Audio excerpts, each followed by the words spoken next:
My friends, I have recently returned from extensive journeyings in the region of the Mediterranean and as far as the borders of Russia. I have conferred with the leaders of Britain and Russia and China on military matters of the present, especially on plans for stepping up our successful attack on our enemies as quickly as possible and from many different points of the compass. On this Christmas Eve, there are over 10 million men in the armed forces of the United States alone. 1 year ago, 1,700,000 were serving overseas. Today, this figure has been more than doubled to 3,800,000 on duty overseas. And by next July 1st, that number overseas will rise to over 5 million men and women. That this is truly a world war was demonstrated to me when arrangements were being made with our overseas broadcasting agencies for the time for me to speak today to our soldiers and sailors and Marines and merchant seamen in every part of the world. In fixing the time for this broadcast, we took into consideration that at this moment here in the United States and in the Caribbean and on the northeast coast of South America, it is afternoon. In Alaska and in Hawaii and the mid-Pacific, it is still morning. In Iceland, in Great Britain, in North Africa, in Italy, in the Middle East, it is now evening. In the Southwest Pacific, in Australia and China and Burma and India, it is already Christmas Day. So we can correctly say that at this moment, in those far eastern parts where Americans are fighting, today is tomorrow. But everywhere throughout the world, through this war that covers the world, there is a special spirit that has warmed our hearts since our earliest childhood. A spirit that brings us close to our homes, our families, our friends and neighbors, the Christmas spirit of peace on earth, goodwill toward men. It is an unquenchable spirit. During the past years of international gangsterism and brutal aggression in Europe and in Asia, our Christmas celebrations have been darkened with apprehension for the future. We have said Merry Christmas and Happy New Year, but we have known in our hearts that the clouds which have hung over our world have prevented us from saying it with full sincerity and conviction. But even this year, we still have much to face in the way of further suffering and sacrifice and personal tragedy. Our men who have been through the fierce battles in the Solomons and the Gilberts and Tunisia and Italy know from their own experience and knowledge of modern war that many bigger and costlier battles are still to be fought. But on Christmas Eve this year, I can say to you that at last we may look forward into the future with real, substantial confidence that however great the cost, peace on earth, goodwill toward men can be and will be realized and ensured. This year I can say that. Last year I could not do more than express a hope. Today I express a certainty, though the cost may be high and the time may be long. Within the past year, within the past few weeks, history has been made. And it is far better history for the whole human race than any that we've known or even dared to hope for in these tragic times through which we pass. A great beginning was made in the Moscow Conference last October by Mr. Molotov, Mr. Eden, and our own Mr. Hull. There and then the way was paved for the later meetings.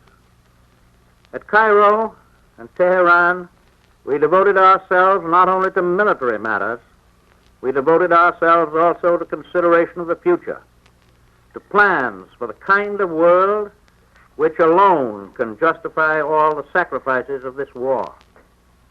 Of course, as you all know, Mr. Churchill and I have happily met many times before, and we know and understand each other very well. Indeed, Mr. Churchill has become known and beloved by many millions of Americans, and the heartfelt prayers of all of us have been with this great citizen of the world in his recent serious illness.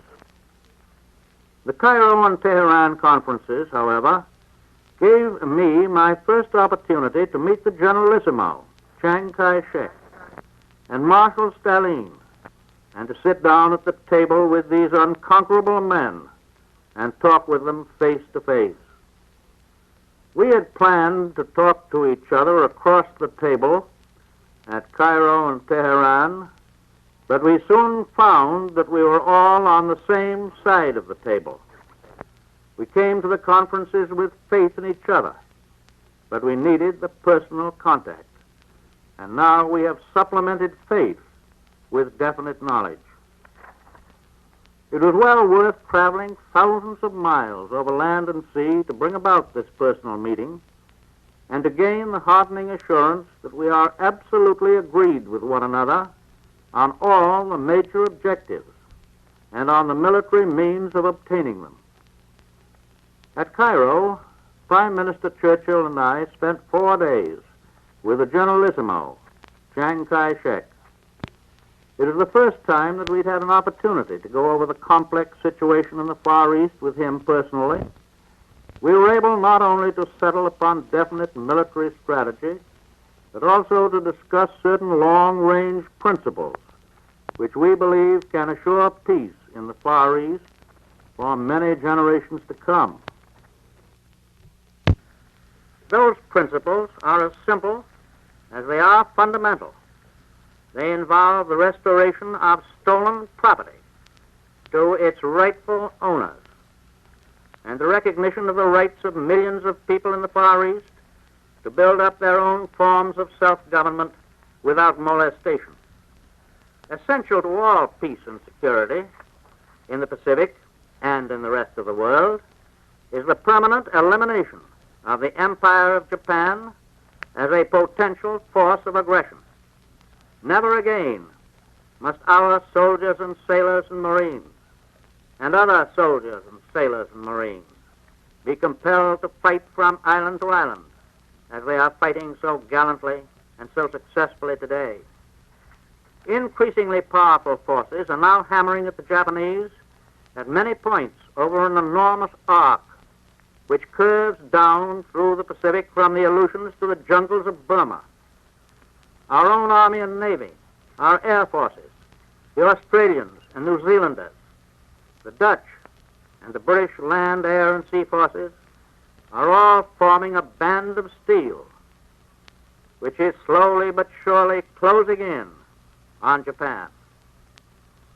And on the mainland of Asia, under the Generalissimo's leadership, the Chinese ground and air forces, augmented by American air forces, are playing a vital part in starting the drive which will push the invaders into the sea. Following out the military decisions at Cairo, General Marshall has just flown around the world and has had conferences with General MacArthur and Admiral Nimitz, conferences which will spell plenty of bad news for the Japs in the not too far distant future. I met in the Generalissimo a man of great vision, great courage, and a remarkably keen understanding of the problems of today and tomorrow. We discussed all the manifold military plans for striking at Japan with a decisive force from many directions, and I believe I can say that he returned to Chongqing with the positive assurance of total victory over our common enemy. Today, we and the Republic of China are closer together than ever before in deep friendship and in unity of purpose. After the Cairo conference, Mr. Churchill and I went by airplane to Tehran. There we met with Marshal Stalin. We talked with complete frankness on every conceivable subject connected with the winning of the war and the establishment of a durable peace after the war. Within 3 days of intense and consistently amicable discussions, we agreed on every point concerned with the launching of a gigantic attack upon Germany. The Russian army will continue its stern offensive on Germany's eastern front.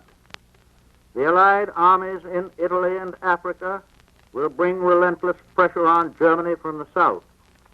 And now the encirclement will be complete as great American and British forces attack from other points of the compass. The commander selected to lead the combined attack from these other points is General Dwight D. Eisenhower. His performances in Africa, in Sicily, and in Italy have been brilliant.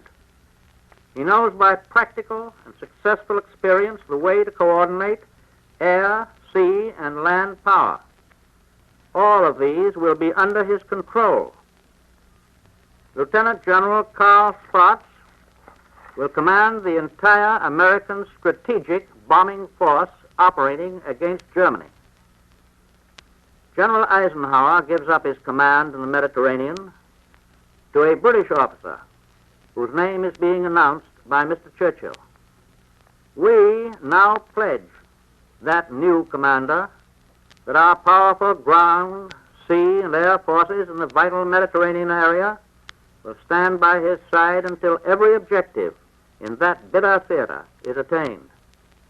Both of these new commanders will have American and British subordinate commanders whose names will be announced to the world in a few days. During the last 2 days in Tehran, Marshal Stalin, Mr. Churchill, and I looked ahead to the days and months and years that will follow Germany's defeat. We were united in determination that Germany must be stripped of her military might and be given no opportunity within the foreseeable future to regain that might. The United Nations have no intention to enslave the German people. We wish them to have a normal chance to develop in peace as useful and respectable members of the European family. But we most certainly emphasize that word respectable, for we intend to rid them once and for all of Nazism and Prussian militarism and the fantastic and disastrous notion that they constitute the master race. We did discuss international relationships from the point of view of big, broad objectives rather than details. But on the basis of what we did discuss, I can say even today that I do not think any insoluble differences will arise among Russia, Great Britain, and the United States.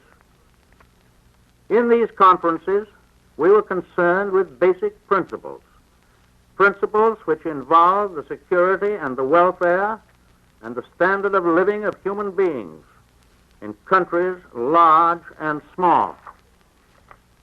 To use an American and somewhat ungrammatical colloquialism, I may say that I got along fine with Marshal Stalin. He is a man who combines a tremendous, relentless determination with a stalwart good humor. I believe he is truly representative of the heart and soul of Russia, and I believe that we are going to get along very well with him and the Russian people. Very well indeed.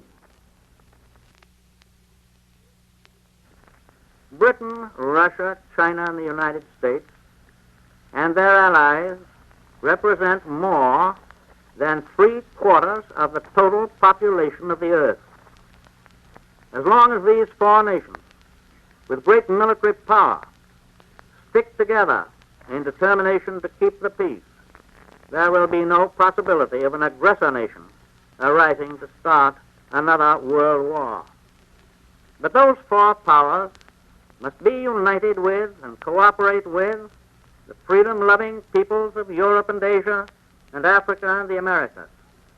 The rights of every nation, large or small, must be respected and guarded as jealously as are the rights of every individual within our own republic. The doctrine that the strong shall dominate the weak is the doctrine of our enemies, and we reject it. But at the same time, we're agreed that if force is necessary to keep international peace, international force will be applied for as long as it may be necessary. It has been our steady policy, and it is certainly a common sense policy, that the right of each nation to freedom must be measured by the willingness of that nation to fight for freedom. And today we salute our unseen allies in occupied countries, the underground resistance groups, and the armies of liberation. They will provide potent forces against our enemies when the day of the counter-invasion comes. Through the development of science, the world has become so much smaller that we have had to discard the geographical yardsticks of the past. For instance, through our early history, the Atlantic and Pacific Oceans were believed to be walls of safety for the United States. Time and distance made it physically possible, for example, for us and for the other American republics to obtain and maintain independence against infinitely stronger powers. Until recently, very few people, even military experts, thought that the day would ever come when we might have to defend our Pacific coast against Japanese threats of invasion. At the outbreak of the First World War, relatively few people thought that our ships and shipping would be menaced by German submarines on the high seas, or that the German militarists would ever attempt to dominate any nation outside of Central Europe.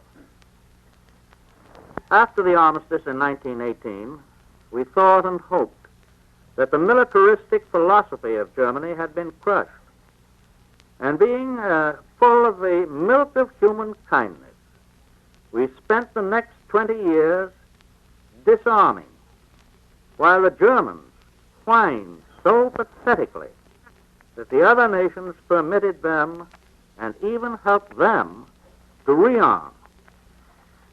For too many years, we lived on pious hopes that aggressor and warlike nations would learn and understand and carry out the doctrine of purely voluntary peace. The well-intentioned but ill-fated experiments of former years did not work. It is my hope that we will not try them again. No, that is putting it too weakly. It is my intention to do all that I humanly can as President and Commander-in-Chief to see to it that these tragic mistakes shall not be made again.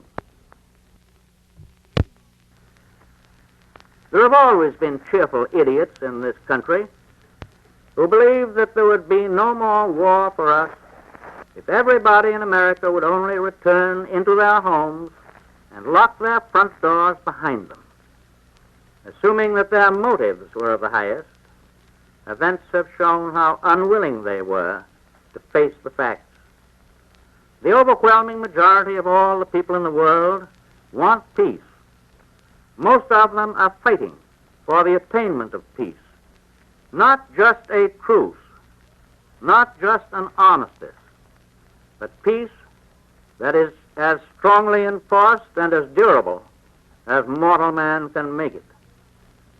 If we are willing to fight for peace now, is it not good logic that we should use force if necessary in the future to keep the peace? I believe and I think I can say that the other three great nations who are fighting so magnificently to gain peace are in complete agreement that we must be prepared to keep the peace by force.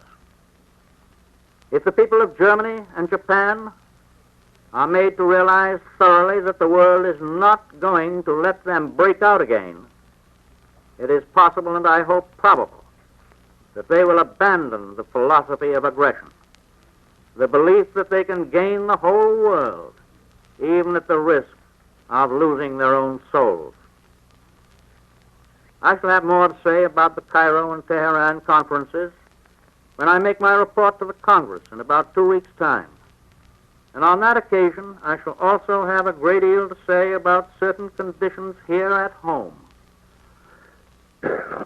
But today, I wish to say that in all my travels, at home and abroad, it is the sight of our soldiers and sailors and their magnificent achievements which have given me the greatest inspiration and the greatest encouragement for the future. To the members of our armed forces, to their wives, mothers, and fathers, I want to affirm the great faith and confidence that we have in General Marshall and Admiral King, who direct all of our armed might throughout the world. Upon them falls the responsibility of planning the strategy, of determining where and when we shall fight. Both of these men have already gained high places in American history, places which will record in that history many evidences of their military genius that cannot be published today. Some of our men overseas are now spending their third Christmas far from home. To them and to all others overseas, or soon to go overseas, I can give assurance that it is the purpose of their government to win this war and to bring them home at the earliest possible time. And we here in the United States had better be sure that when our soldiers and sailors do come home, they will find an America in which they are given full opportunities for education and rehabilitation, and social security, and employment, and business enterprise under the free American system. And that they will find a government which, by their votes as American citizens, they have had a full share in electing. The American people have had every reason to know that this is a tough and destructive war. On my trip abroad, I talked with many military men who had faced our enemies in the field. These hard-headed realists testify to the strength and skill and resourcefulness of the enemy generals and men whom we must beat before final victory is won. The war is now reaching the stage where we shall all have to look forward to large casualty lists, dead, wounded, and missing. War entails just that. There is no easy road to victory, and the end is not yet in sight. I have been back only for a week. It is fair that I should tell you my impression. I think I see a tendency in some of our people here to assume a quick ending of the war. The war and the result means false reasoning.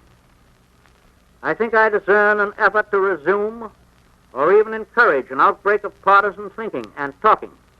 I hope I am wrong, for surely our first and most foremost tasks are all concerned with winning the war and winning a just peace that will last for generations.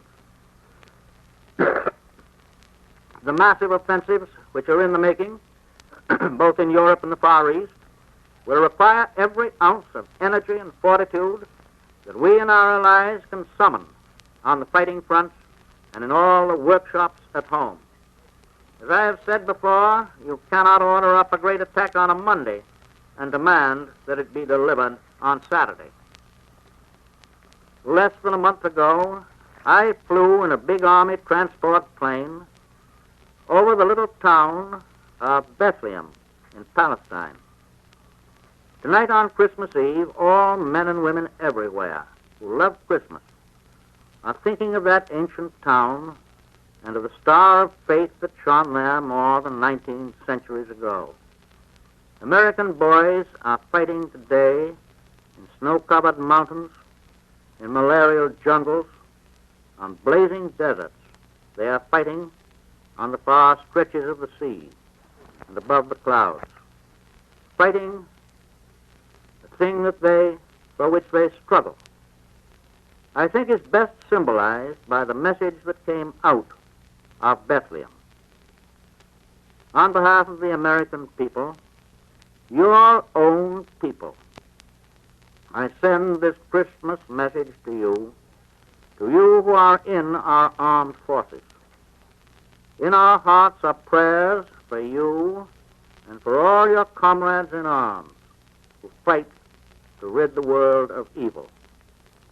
We ask God's blessing upon you, upon your fathers and mothers and wives and children, all your loved ones at home.